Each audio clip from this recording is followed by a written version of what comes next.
Енді қазір бізде изолирование нижних ресниц. Төменгі ресницаларды жабыстыру керекпіз. Патч ашамыз.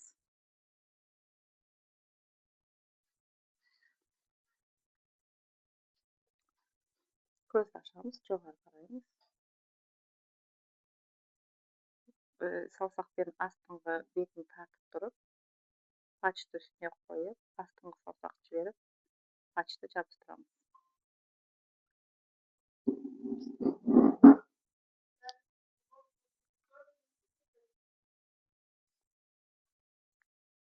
Сосын екіншісінде тура солай астыңғы саусақпен, екі саусақпен астыңғы бетін тартамыз, патчты қоямыз, астыңғы бетін жібереміз, сосын патчтың қалған бөлігін жабыстырамыз. Және де бізде внутренний угол мен наружный угол, ішкі қуыс пен сыртқы қуыс ашық тұру керек, чтобы мына кірпікті көтергенде удобно болу үшін. Сосын кейін тағы да мысалға патч жабыстырғаннан кейін үстіне скотч жабыстырамыз. Неге? Себебі мына жердегі кірпіктер шығып кетеді. Солар шығып кетпес үшін ол жерге біз мынандай обычный скотчты қиып алып жабыстыратын боламыз.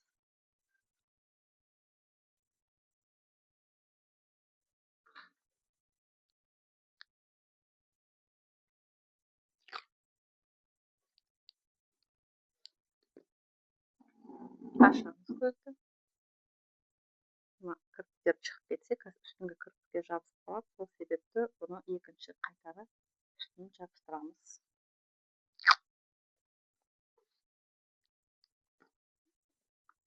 Ашамыз.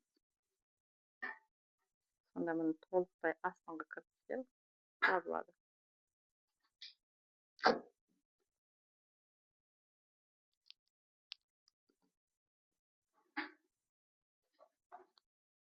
Ашамыз.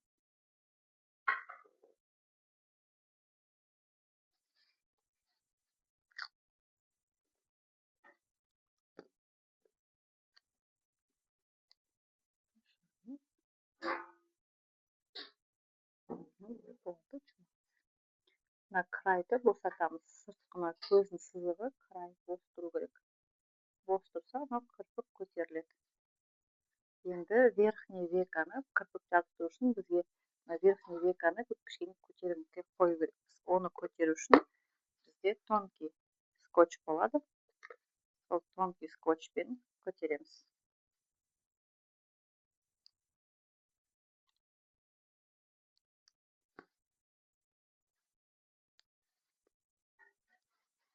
Ұшынан ғана ұстаймыз. Саусақпен кішкене көтереміз. Сосын алып келіп скотчты жабыстырамыз.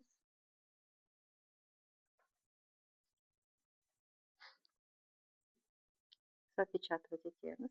Потом былай полный көтермейміз, бүйтіп кішкене жоғары көтеріп, барып былай қоямыз. Сонда көтеріледі. Қатты бүйтіп ашылып кетпесін, и в то же время тиіп тұрмау керек. Кішкене приподнять. Приподнято болса болды. Алдыңғы жағына және артқы жағына жабыстырамыз. Скотчты қолмен үзбейміз, желательно қайшымен қиямыз, чтобы ровный линия болу үшін. Ал келеміз, қоямыз, запечатывать етеміз. Содан кейін скотчты ақырын жоғары көтеріп, барып шетке қарай көреміз. Мына жағын ақырын көтеріп жабыстырамыз.